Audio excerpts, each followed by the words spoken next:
Jadi apa belum ngomongin? Tadi ini masih dapat gitu. Perdagangan sama Kadin Pelayanan apa? apa tadi? Kamar perdagangan.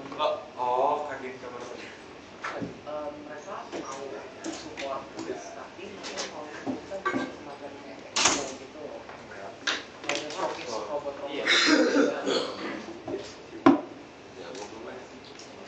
Bikin expo cap. Oh, Nanti rame. Kan ada pebisnis pada itu. Pak. Karena minta gitu gua. Venue-nya syuting berdua.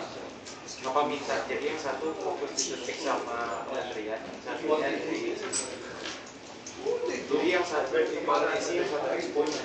Expo-nya apa kecil? Paham ya? Maksudnya? Jadi mereka juga dapat terpisah jelas. Scale-nya gede ya kali itu. Kan venue siap coba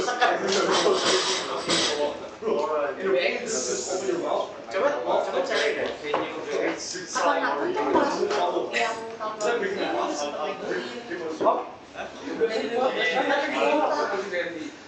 dapat yang mana tapi enggak di sebelah mana Yang taekwondo. taekwondo Nggak tahu yang mana. Iya, bisa dapat 6 bola. Jadi yang otak apa itu Tang Siti? oh enggak lah berarti itu yang di Vector Jump itu Oh, background. iya itu di situ expo yang satu di kompetisi. Tapi berarti kalau benar-benar bisa kencang kayak gitu berarti baseball bisa. Masalahnya itu kemarin dari Neko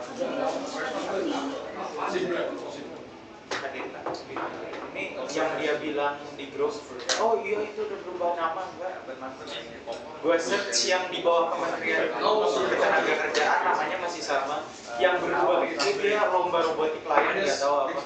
terus dia sebenarnya ngasih tahu kan nggak tembus kok ini di situ baca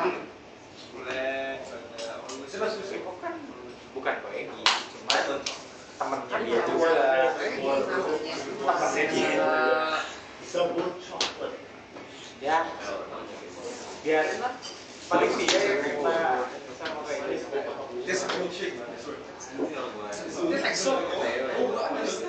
Wah, aduh,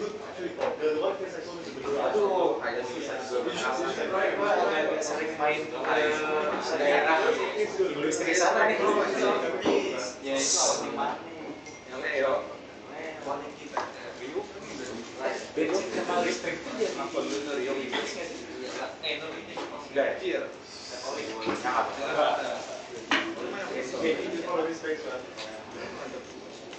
Belum. Tapi kalau yang Ferry itu Menpora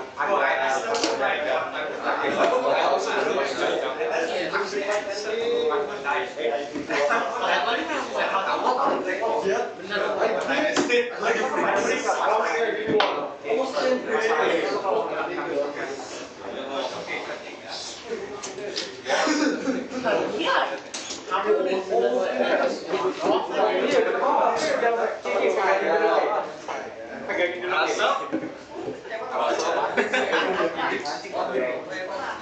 pokoknya kemarin bocor di mana di Masih sore kilo Mereka mau udah tahu lagi ngumpul kan. Pak itu juga kayaknya udah tahu sih. kelihatan sih Apa maksud kelihatan? Ngantuk semua. Ya sama. temen lu mana cara Enggak, kelas ini. Lu gak pernah nyadar ada 3 minggu? Itu gimana sih Andre? Asinkronus Flores absen nambah.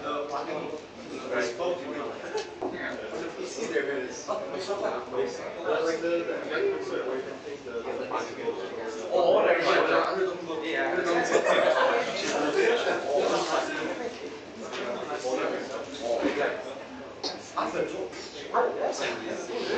Ada, tapi yang ngumpulin cuma ketua. Makanya lo kerjain.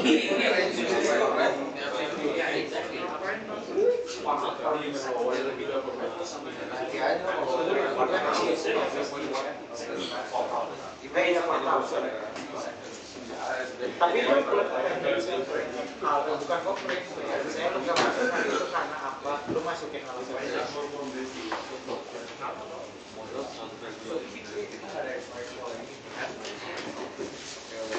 Ada sih kalau ditanyain Bu Yun mah kita nggak ada ketemu Bu Yun aja.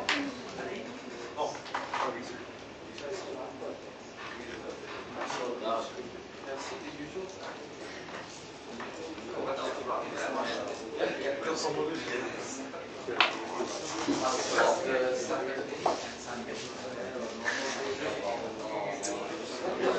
Alright, sorry for the delay, guys. My Wi-Fi is acting up. Mungkin nggak masuk, kenapa? Expo? Nggak ada.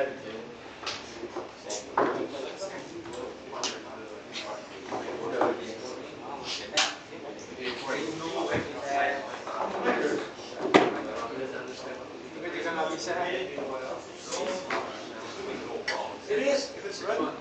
Okay, go ahead and check your Google Classroom.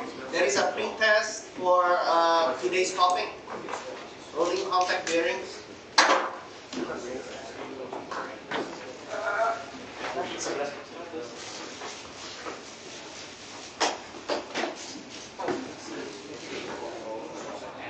Disuruh desain 3D apa itu? Lu ya yang ngerjain. Apa-apa kita ngerjain. Gua besok ada presentasi. Minggu bisa lah.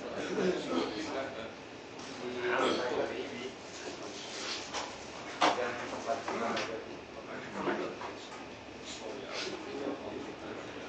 Okay, attendance. Everyone done it? yes. Okay.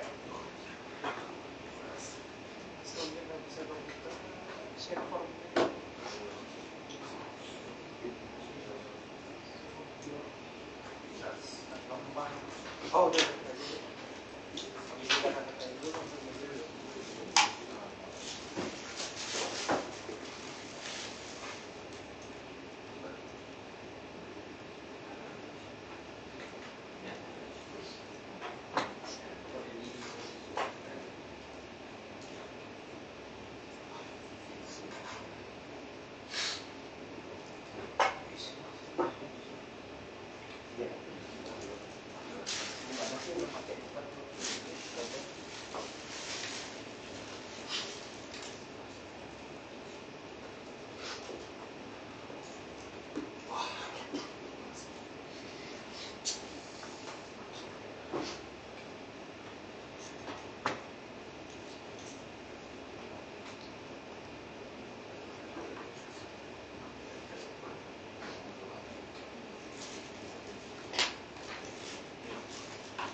I already closed it.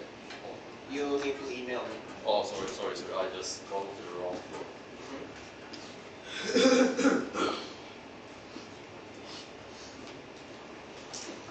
Don't forget to carbon copy my secretary. Okay.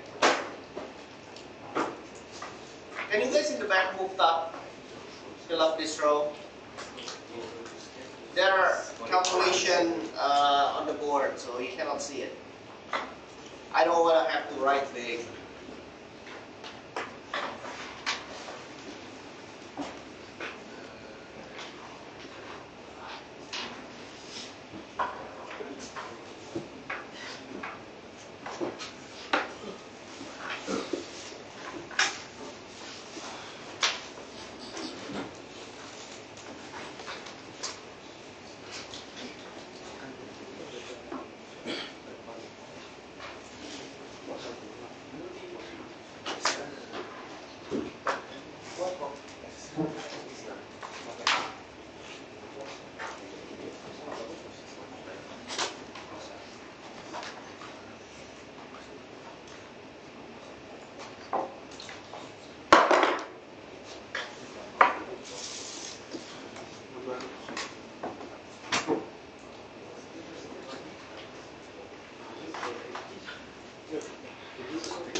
Gede lah, 41 menit.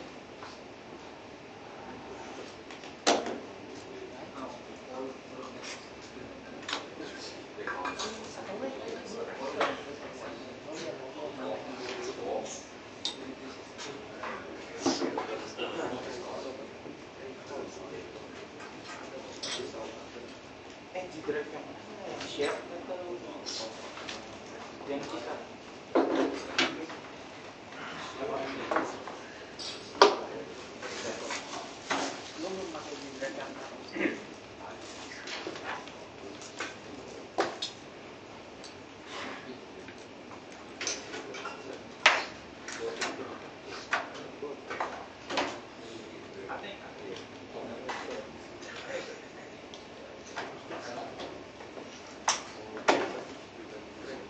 Learning mode.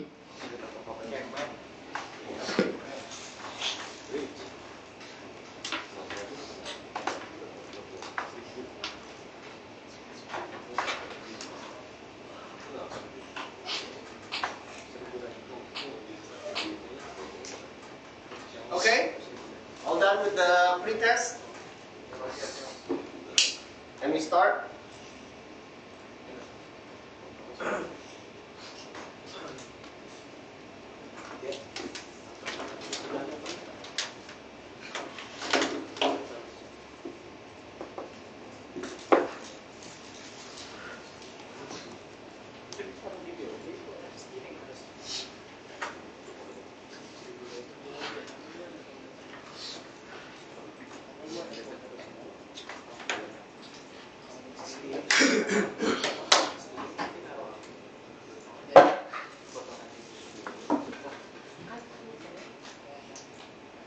Alright, so today's material is rolling contact bearings. I keep forgetting to bring my demo units.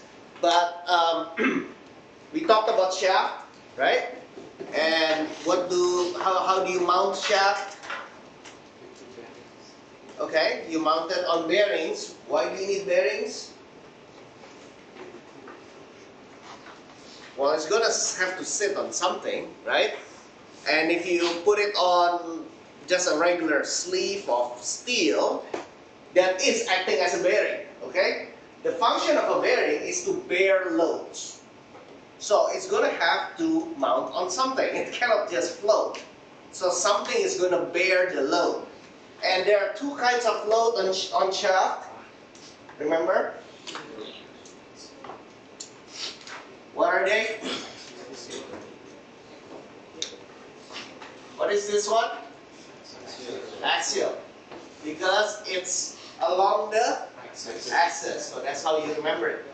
And this is radial because it's along the radius. Okay? So if you look at a bearing, similarly, you have, what is that? Axial load. And you have radial load. So a quick example is a bicycle. Okay? So what kind of load are you seeing on the wheels? Mainly radial load because gravity, but there is some axial load. When do you think the axial load will show up? Okay, when you lean, yes, there is the centrifugal effect, whatever, but there is the radial load going into it. Not that much, because it will be much more in cars during turning, because the ground actually wants to turn you, your inertia wants to go out, so your wheel bearing experiences axial load. Okay? What kind of bearing in this bicycle experience axial load? Steering column. The steering column, correct. Because it's directed this way and the steering is designed to turn this way. The load is along the axis. So here's the construction of a ball bearing. Okay? A regular ball bearing, there are many variations of this, and we'll talk about that.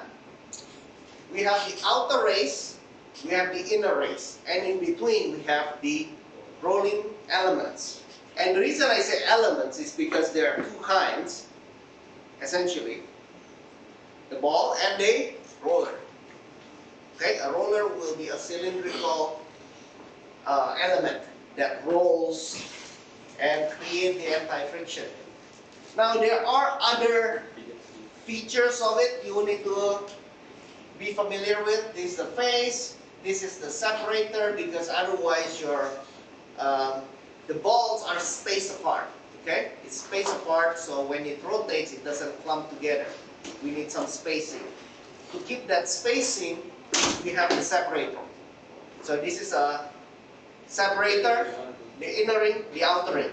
The most important surface is actually this surface and this surface, because they are the ones under load. And this contact can be in the scale of gigapascals. So it's a lot of load. And the reason it's very high stress, contact stress, is because what is the contact area of this ball to the inner race? How big? Is it a line? Is it a plane? The contact point is a dot, right? It's a dot. And if you recall, what is the formula for pressure? Force over area. And if the area is basically that, then how much pressure do you have? A lot, right? If this is like 0.01, if this is like 0.01 centimeters square, okay, then pressure grows very big. So that's why this is usually the failure point. The failure point of a bearing is basically on the inner race and on the outer race, and it is in the form of micro cracks. So, you know, in the forging process, there is always a defect, any material, right? And these micro cracks is pressed against in a fatigue fashion. We remember fatigue, right? Dynamic loading means that you have a regular load like that. Now, let's say the inner race is stationary and the outer race rotates. Or the opposite, doesn't matter. But whoever is stationary, let's say this inner race is stationary and the ball actually circulates, right? So if you are this guy, like this particular spot, what does it experience? It experiences pressure and then 1 microsecond later, no pressure. Pressure, no pressure, right? Because this is the inner race and the ball glides on it. So this point is under pressure, and then when this element rolls over, then it's 0, and then the next element will, right? So it's just like the asphalt on your road. It's experiencing dynamic loading because cars roll on it. Right? If this is the asphalt, the ground, and you got cars driving, you know, this point experiencing positive compression and then nothing. Compression and nothing. So you're really experiencing this. Maybe not negative, maybe more like that. Either way, that is a dynamic loading. And so just like that fatigue failure we discussed with shaft, this is also subject to that micro cracks. Okay? And the crack will eventually propagate. So when you have a crack like that, and then the ball goes over the crack, there is a sound. And this results in bearing noise. So every time you drive your car, well, maybe your car is not that old, but you know, starting about 8 years ongoing, your bearing can start to fail, and you'll hear some kind of whine, like, okay, that is a bearing noise. And sometimes it's hard to know which wheel that is, because like the entire interior of your car can reflect those sounds. But what you can do is you can jack up your car, spin the wheel, and then just kind of hold on any suspension parts, and you'll feel some vibration, like very. I mean, there is no sound. There is only sound when you're going like 50 kilometers per hour. But you spin it, you feel it. There is some, and you just compare with the other wheels. Anyways, that's a bearing failure. That is the most common bearing failure. Is basically there is some indentation. Okay. So it results in like indentation, glock there. There's that little gutter, or there is a crack. Sometimes, you know, I've had bearing failures in my car. I take it apart, and then out of curiosity, I'm trying to find where is it that it fails. And my workshop technician, because it sees so bad from the hub, I gotta press it out with a very powerful hydraulic press. And once it pops, I look at it and I was like, where is the failure? And then he rubs his fingernail over the inner race, and then you kind of feel some catch. You understand? So you kind of feel like there is a micro crack. You cannot even see it, but you can feel it with your fingernail. Even that can cause a loud noise, very loud noise. Okay, so bearings are very precision element. Actually, it's a very precise element, and so any defect will be a failed bearing. Here are some variations of it. Okay, this is the regular one. This is the most common. It's called a deep groove ball bearing. People just call it ball bearing. Here is a double row. Basically, double the capacity. Bigger load, can sustain bigger load. This is a self-aligning ball bearing. Can anybody guess what kind of application will use a self-aligning ball bearing? What kind of alignment are we talking about here? Alignment of what? We talked about shaft alignments, right? So in cases where your shaft cannot be that aligned, and you kind of know, I mean, the mounting point or surface is just kind of flexible, you know things are going to flex, then it's probably safer to do this. It's self-aligning, so it's not that critical whether it has to be, you know, straight line. This is a thrust ball bearing. Give me your guess what that's about. Why is it arranged this way?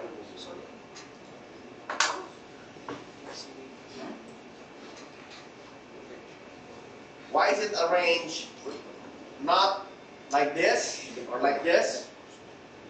It's arranged this way. So what is it spatial?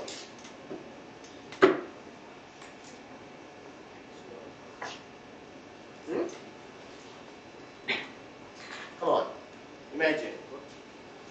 Here's the hint. What is this for? What is its spatiality?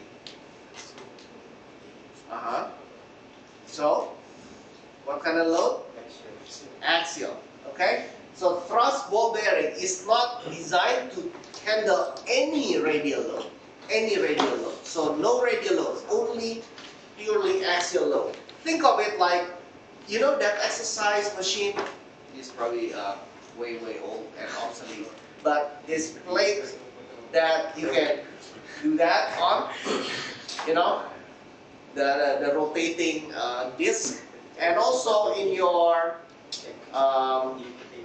dining table, like the Chinese dining table sometimes have this rotating table on the table, right? And so you got that, got the name of that. Lazy Susan is the name. Is that ring that can rotate. So it's axial, purely axial load. So when you apply a thrust ball bearing, then you need other radial ball bearing to sustain the radial load. This is similar function, but the difference, notice the element, it's basically tiny cylindrical rollers. So it's very compact. That's the advantage. It's very compact. Can also sustain big loads. Now there are also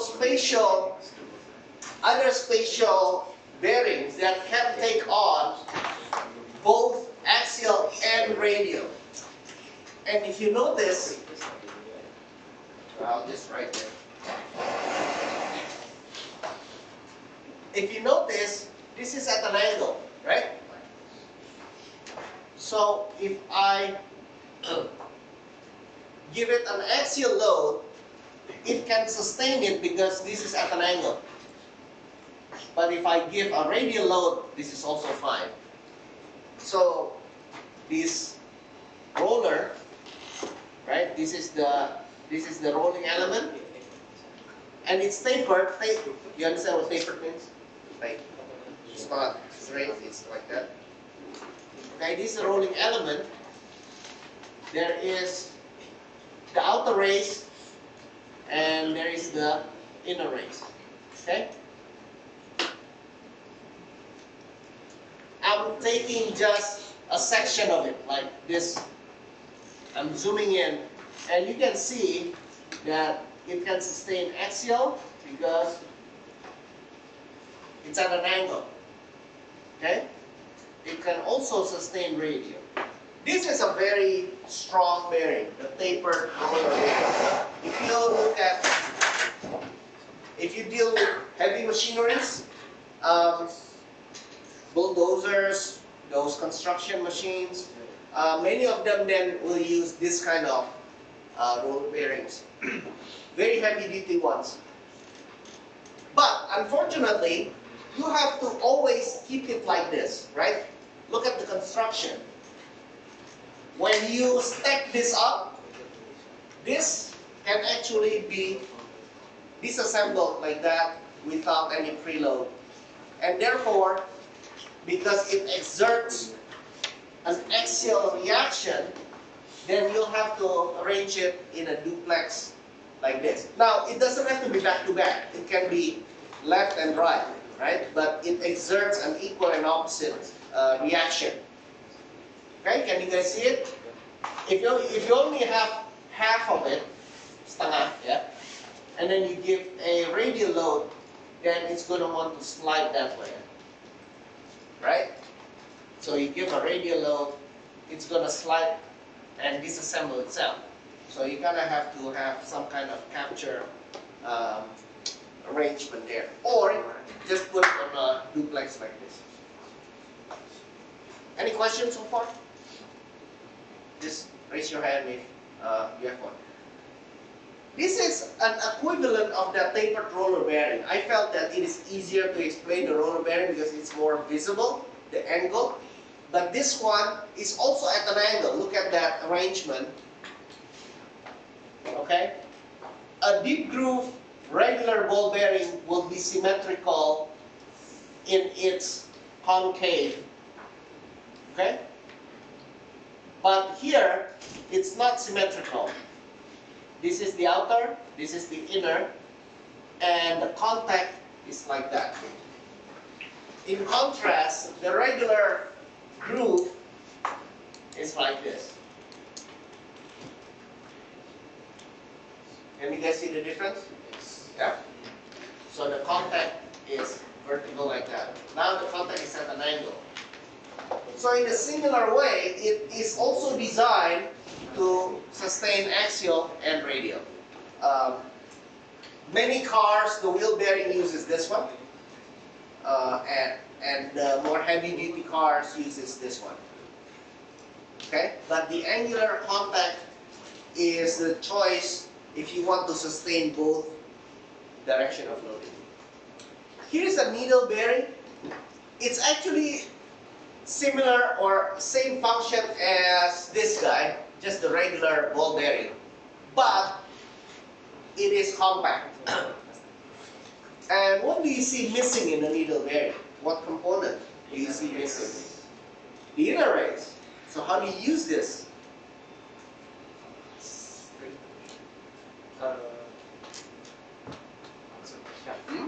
The shaft. Okay, so you're asking the shaft to be the inner race, and therefore the difference with this, I mean the advantage is compact size, right? It's compact size, but the shaft has to be hardened. Otherwise, these elements will start to create defects on the shaft. So usually shafts are made of low carbon steel, but with this you gotta go with the harder materials. All these rolling elements has to be in grease or oil. It has to be lubricated. Therefore, you need to keep the lubrication there. There are open bearings that is basically operating in oil, just like this transmission. Okay, all your oil, I mean, it's just churning around, right? It's everywhere, and so your bearing is always lubricated, and it's open. There is no seal like this. But if your bearing is grease lubricated, you guys know what grease is, right? Yeah. It's very thick, paste, toothpaste-like, and so you have to keep it there. Gemuk is the Indonesian name, right? So you have grease in this, and you gotta close it with a rubber or a metal shield. The metal shield is less friction. The rubber seal is more friction, but this has a better sealing than this. Okay. So we talked about bearing failure a little bit. We'll get into the this gets into the lifetime calculation for the bearing. But before we go there, let's look at some videos, because it'll give you good animation and just better visual. We're going to be looking at anti-friction bearings. By the end of the video, you're going to know what an anti-friction bearing is, as well as a rolling element bearing, a rolling bearing, and a rolling contact bearing. You're also going to know what the two main categories of bearing are, what the main components of anti-friction bearings are, and how. Many of these talk about the same thing, but I think the animation helps. So let's start with the basics. There are two main categories of bearings, anti-friction bearings and plain bearings. Okay, we'll talk about plain bearings next week. Now we'll cover plain bearings in a different video. Let's focus on anti-friction bearings. Anti-friction bearings are also known as rolling contact bearings, rolling element bearings, and rolling bearings. All of these names refer to the same thing. These are just other names for an anti-friction bearing. In order to keep things clear, we're going to call them anti-friction bearings only. There are two main categories of anti-friction bearing, ball and roller. As the name implies, ball bearings use balls as rolling elements. Roller bearings use rollers as rolling elements. Can you guys make a guess what the advantage and disadvantage of these two?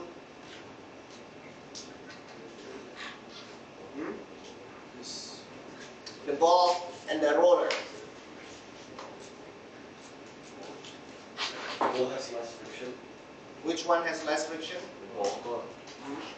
But the roller advantage is Less pressure. less pressure, which means higher Low. capacity. Yep, higher load capacity. In order to understand the difference between the two main types of anti-friction bearing, we need to have a look at the construction of an anti-friction bearing. An anti-friction bearing consists of rolling elements, a separator, an inner ring, an outer ring, and sometimes a shield or a seal. You're now looking at a cross-section of a ball bearing. Let's take the bearing apart and look at each of its parts individually. This particular bearing uses balls as the rolling elements. A separator is used to evenly space the rolling elements apart. The separator is also known as the retainer or cage. Now that the rolling elements are evenly spaced apart, we can view the final two pieces, the inner ring and the outer ring. One of the reasons that learning about bearings is so confusing is because many of the components all have several names. An inner ring is also known as an inner race. On tapered bearings, it will also be known as a cone. The outer ring is also known as the outer race. On tapered bearings, it's also called the cup. The separator is also known as the retainer or cage. To recap, the balls form the rolling element of a ball bearing. For roller anti-friction bearings, the rolling elements may be cylindrical, barrel, tapered, or needle-shaped. The separator is used to evenly space the rolling elements apart. The separator is also known as a cage or retainer. The rolling elements are sandwiched between an inner ring and an outer ring, also known as an inner race and outer race, or for tapered bearings, a cone and a cup. Some bearings may be installed with a metal shield, which protects the bearing to some degree from foreign particle ingress, which may contaminate the lubricant inside the bearing. Grease contains oil, although a thickening agent is added to make the lubricant adhere to the bearing's internal surfaces. Thickening agents are usually soap or non-soap based. When an anti-friction bearing has no shield and no seal, it is classed as an open bearing. Most anti-friction bearings utilise one stationary ring and one rotating ring. The rotating ring is usually the inner ring, which is connected to a shaft. The stationary ring is usually the outer ring. As the shaft rotates, the inner ring also rotates, as do the rolling elements. Notice that the movement of the shaft is not transferred to the stationary ring. So you've now learned what the main two types of bearing are, anti-friction and plain bearings. You also know what the main... Okay. So many of those we talked about Matt, this is the Machine Tech video blog, and today I'd like to talk a little bit about anti-friction bearings.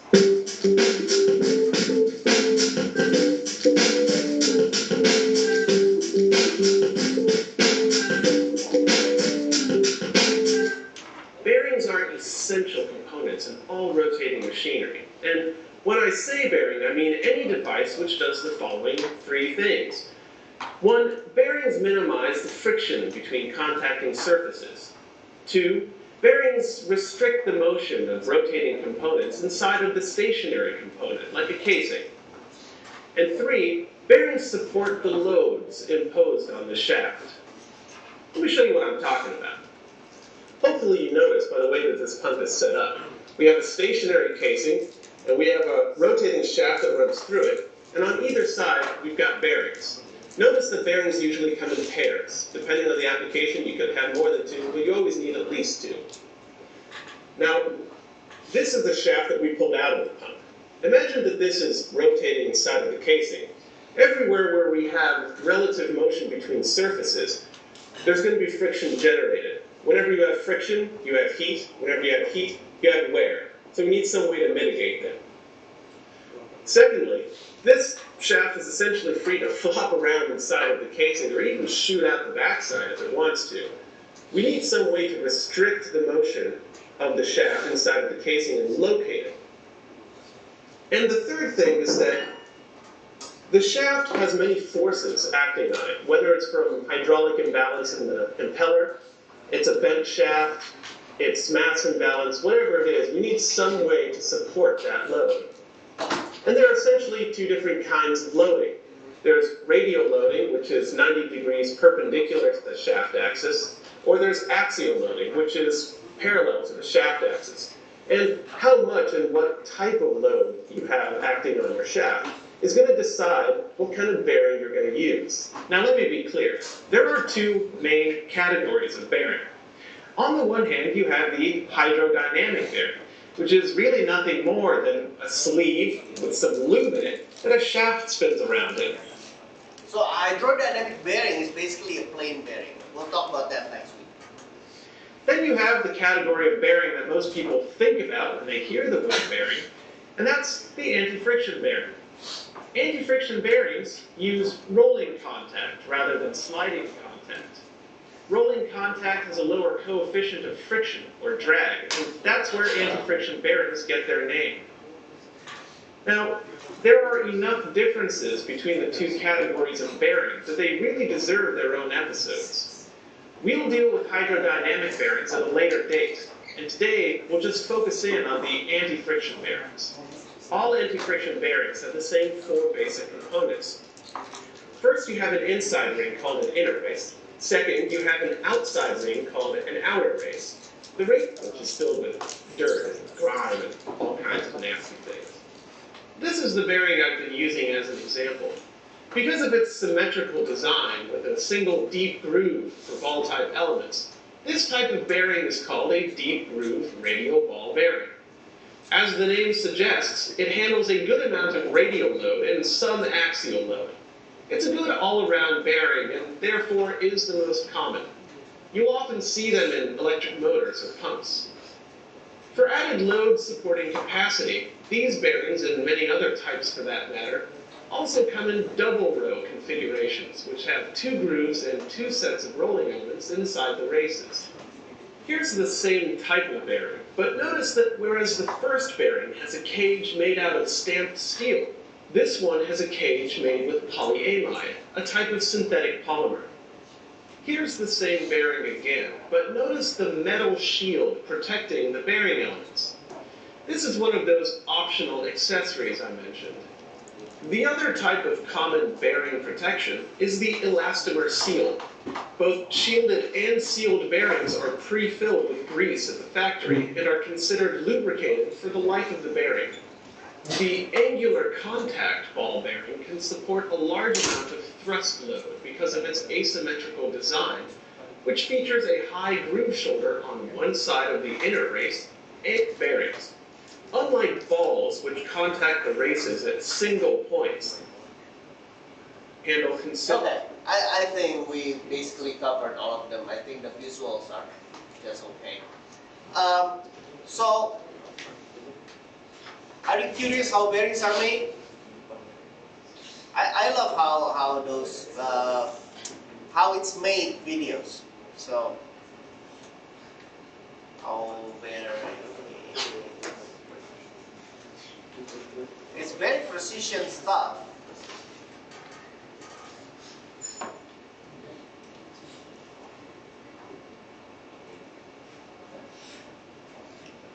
Okay, this one is not as long.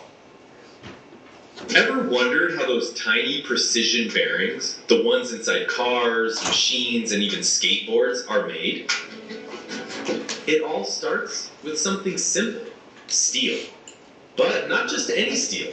This is bearing steel, specially chosen because it's extremely hard, highly wear resistant, and tough enough to handle serious stress. First, it's heated to about 1100 degrees Celsius until it's glowing red hot. Then cut into short, thick cylinders called blanks.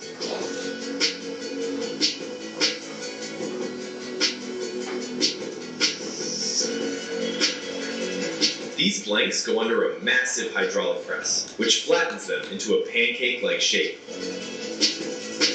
And a hole is punched right in the middle.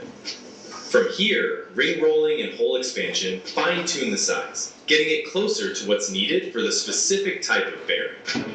Before machining with extreme precision, the rings are softened and stress relieved through annealing. Heated slowly to around 780 to 810 degrees Celsius, held for a couple of hours, and then cooled gradually to improve the metal structure.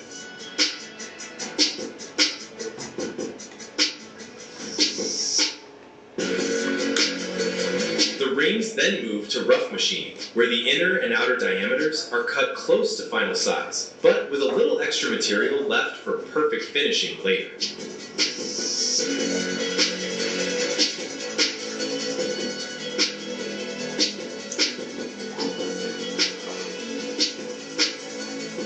Heat treatment comes next, heating the rings to 830 to 860 degrees Celsius.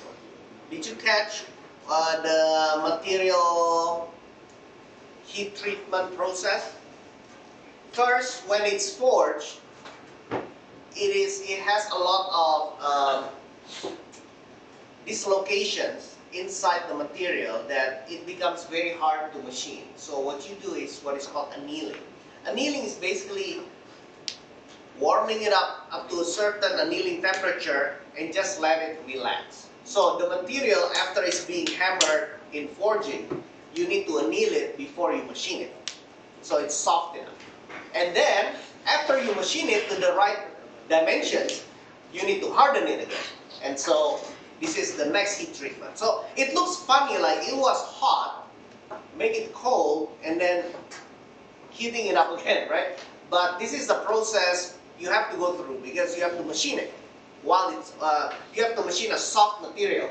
So when something is hard and you change the form of it, the shape of it, it becomes hardened, and so it's hard to machine. So you have to go back and forth. And this is the final heat treatment, is to make it really hard. The austenitizing temperature, then rapidly cooling them to form a super hard martensitic structure. To prevent brittleness, they are tempered at 150 to 200 degrees Celsius for a few hours, keeping the hardness but reducing internal stress. In the precision grinding stage, automated grinders bring the outer diameter, inner diameter, and flat surfaces to micrometer level accuracy, ensuring perfect smoothness and alignment.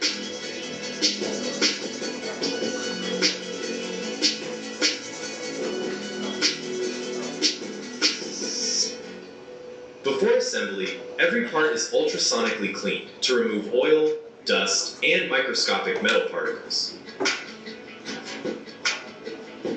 High-grade steel balls are then placed between the inner and outer rings, and a cage is fitted to keep the balls evenly spaced for smooth rolling. Clearance is measured with extreme accuracy.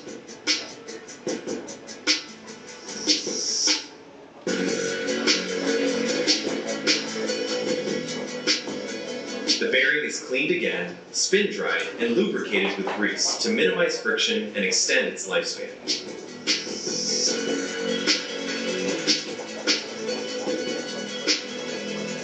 Finally, each bearing undergoes a high-speed vibration test, where low vibration means high manufacturing precision. Once it passes, the bearing is ready to power everything from massive industrial machines to tiny gadgets, quietly and efficiently. Alright, so that's how it's made. It's very precision stuff, actually. The polishing and the ball diameter is very, very precise. I don't know whether you're curious or not, but I'm always curious, why do you need the space between the balls, right? Why not pack them up? Well, how are you going to get them in? So if this is the inner race, and this is the outer race, you notice that the ball is actually slightly bigger. So there's a groove inside the inner race and the outer race, right? So the way you put it together is, first you shift the inner race out, you put the ball, and then you move it up to the center, and the balls kind of go around it. And then you have to keep the spacing and put the separator in. So you cannot fill them up completely because you need to fill it up, right? So the procedure kind of requires that. Okay, so let's go back to our bearing calculations. Before I discuss this, let me talk about bearing design. You know, remember what I told you about fatigue loading like this? The thing with fatigue loading or dynamic loading is that it's very hard to predict when it fails. Right? You have this cyclic loading, and then one day it just cracks. One day it just breaks. And it's all a matter of statistics then. What is the lifetime? And estimating the lifetime is not simple because there are additional design factors. So these three things between load, life, and reliability is a zero-sum game. Who knows what a zero-sum game is? A zero-sum game. Huh? It's pick two out of the three, right? You cannot have it all. It's like you want to modify your car. You want it fast, you want it reliable, you want it cheap, right? No, you can't. If it's fast and reliable, it's not going to be cheap. If you want it cheap and reliable, not going to be fast.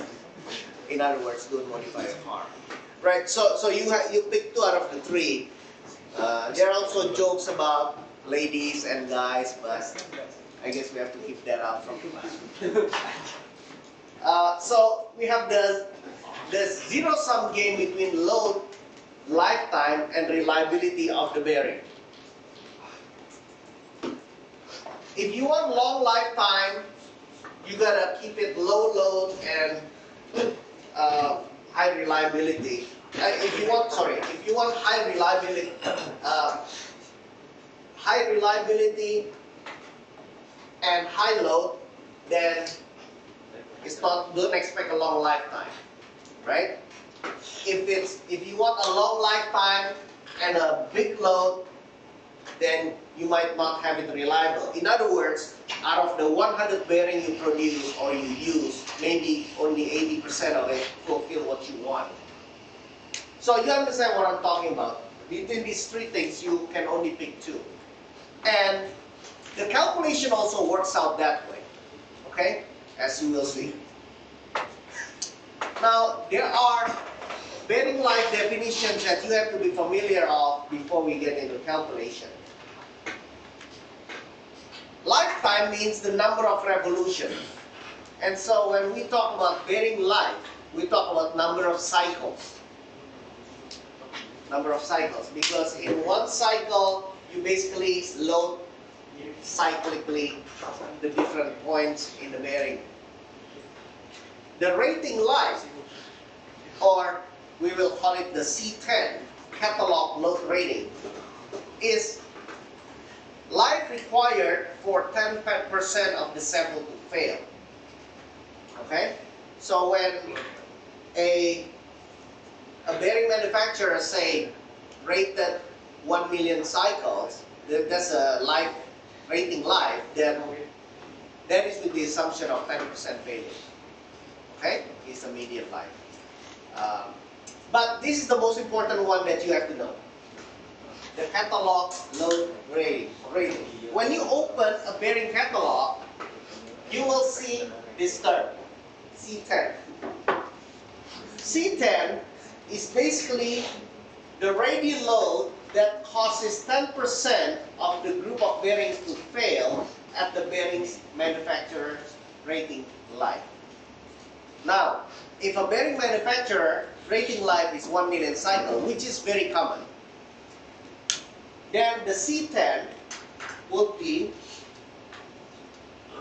the load that causes 10% failure at the rated life. Say, for example, 1 million cycle. Okay? That is very important to understand because it will be connected to our calculation later on. Sometimes it's called basic dynamic load rating or basic dynamic capacity. And remember, by dynamic meaning like your shaft rotates, because if your shaft just sits there, it's a different rating. Okay? So dynamic load means the shaft is rotating. This is the static load rating. So it's called C0. Static means your shaft is not rotating. Apparently, sometimes your static load capacity is actually less than the dynamic load capacity. And this depends on a lot of things. Okay? So what happens is we're going to estimate the lifetime of a bearing. That's usually the task of the design engineer, right? You estimate the lifetime for a given load and a given reliability. And so again, you estimate what is going to be the load given the lifetime and the reliability, or what is the lifetime given the load and the reliability. So the calculation on bearings will revolve around these three parameters. Okay? Now I'm gonna again spare you from the equations derivation, but we will just use the equation instead. Okay? So this is a good time for a break, I think, and take a little bit of a long break because I have to stop by a meeting. We have a guest from Germany. So maybe 15 minutes, 15 to 20. Okay.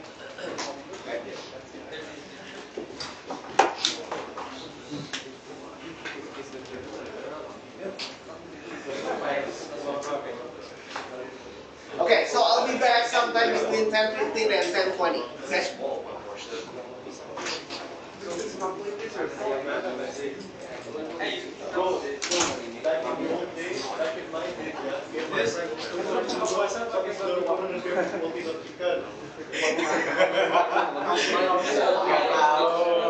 Ada YouTuber yang ngasih ke saya gara-gara YouTuber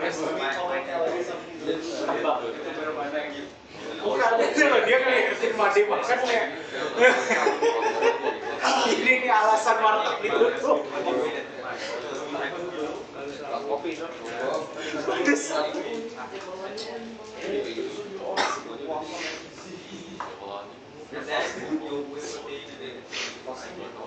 Diajakin gue sering kan, terus belajar. Habis kamu belajar memang dia suka ngedit.